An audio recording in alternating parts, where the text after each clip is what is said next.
بچوں، شیر اور ہاتھی کی کہانیاں تو آپ سنتے رہتے ہوں گے۔ آج میں آپ کو سناؤں گی ایک عجیب اونٹنی کی کہانی۔ قوم عاد کے بعد اللہ تعالیٰ نے سمود کی قوم کو اٹھایا، بالکل ویسے ہی جیسے قوم نوح کے بعد قوم عاد آئی تھی۔ سمود ان لوگوں کی اولاد تھے جنہیں اللہ تعالیٰ نے حضرت ہود علیہ السلام کے ساتھ بچا لیا تھا۔ اللہ تعالیٰ نے سمود کی قوم کو بھی خوب دنیا کی نعمتیں دیں۔ ان کے پاس کیا نہ تھا؟ خوبصورت باغات اور چشموں سے بھری وادی جس کے ارد گرد پہاڑ تھے۔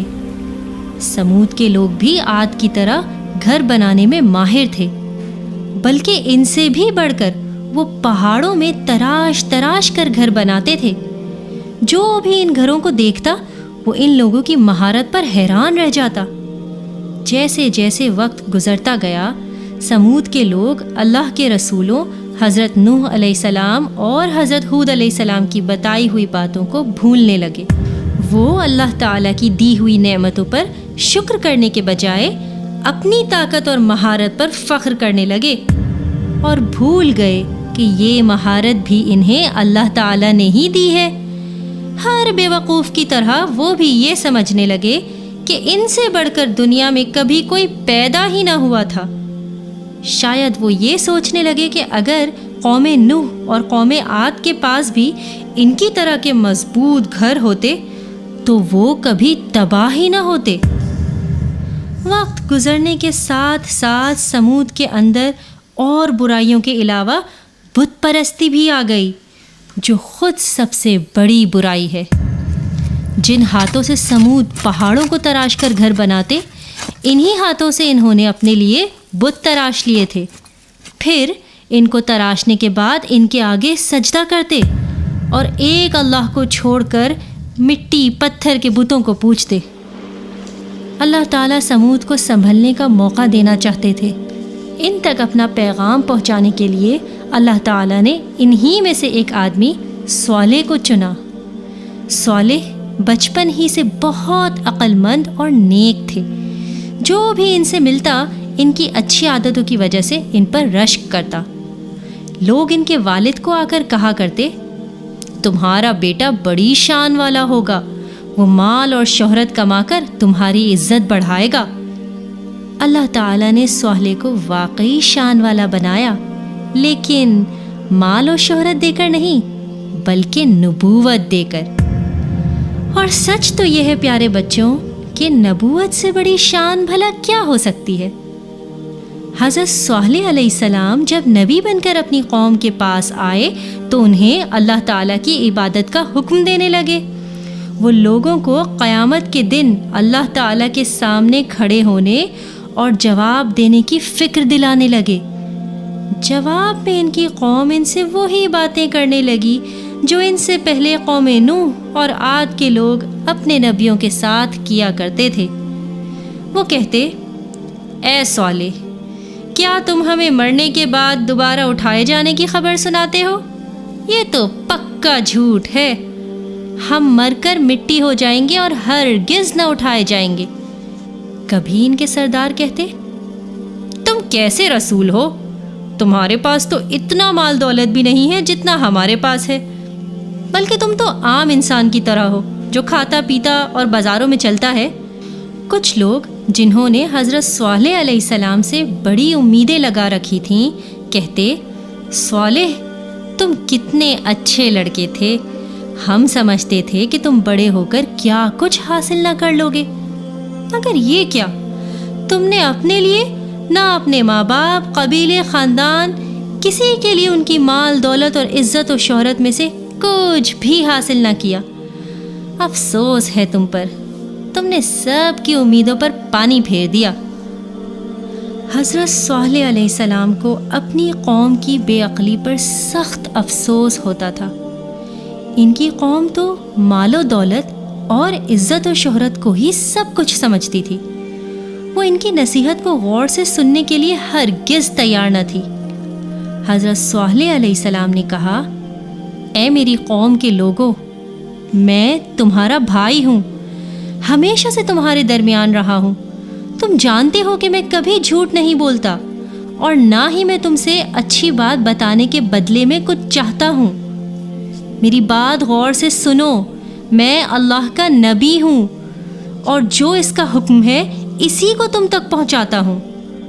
میں تو بس یہ چاہتا ہوں کہ تم اللہ کی عبادت کرو اور جن چیزوں سے اللہ نے منع کیا ہے ان سے باز آ جاؤ. جواب میں سمود کہنے لگے, اچھا اے صالح, ہم تمہیں اس وقت نبی مانیں گے جب تم اللہ کی طرف سے کوئی معجزہ لے کر آ جاؤ. پیارے بچوں, معجزہ دراصل اس نشانی کو کہتے ہیں جو کسی نبی کو دی جاتی ہے. یہ کوئی غیر معمولی طاقت بھی ہو سکتی ہے اور کوئی عجیب و غریب انہونی چیز بھی.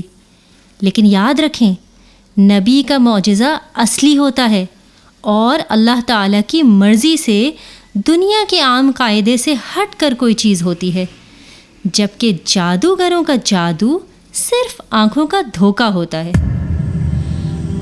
تو حضرت صالح علیہ السلام نے پوچھا, تم کیا چاہتے ہو؟ ان کی قوم کے لوگ کہنے لگے, بھائی اگر تم سچے ہو تو اس پہاڑ کے نیچے سے ایک اونٹنی کو نکال کر دکھاؤ, اور ہاں یہ بھی کہ وہ ایسی اونٹنی ہو جو باہر آتے ہی ایک بچہ بھی دے دے.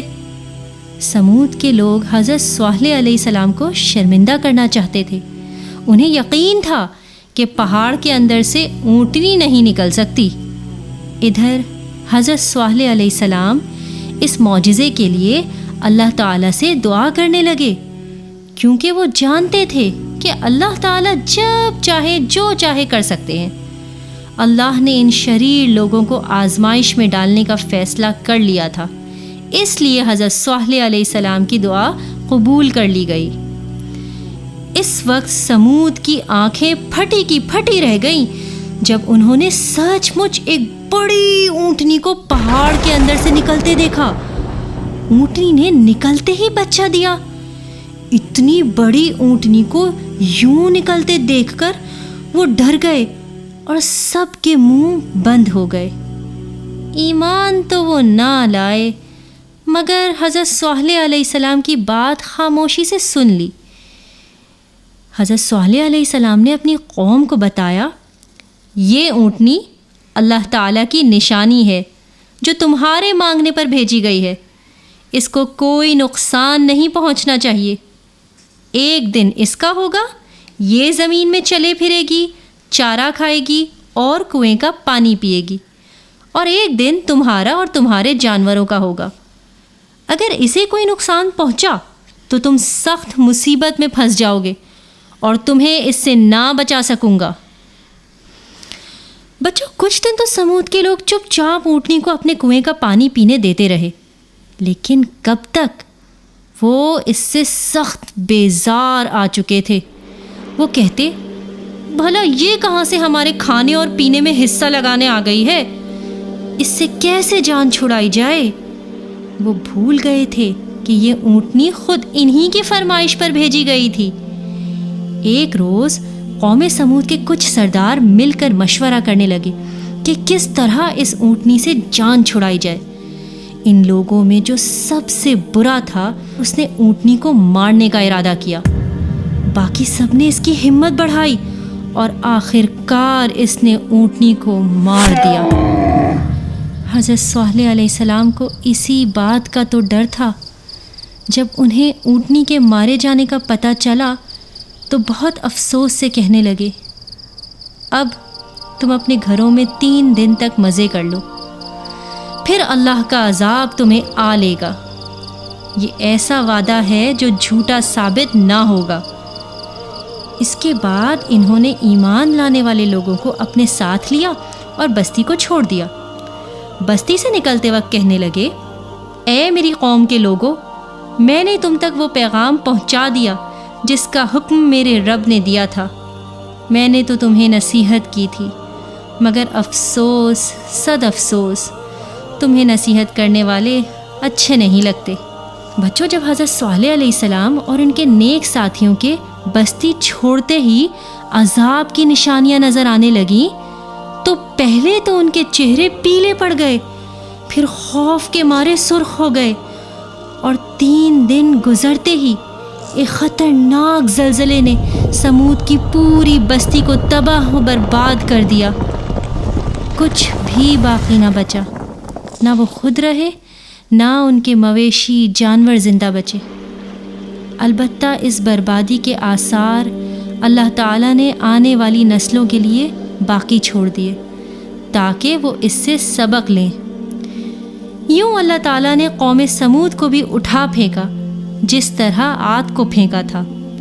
اللہ تعالیٰ کی بات نہ ماننے والوں اور اس کی ناراضگی سے نہ ڈرنے والوں کا یہی انجام ہوتا ہے۔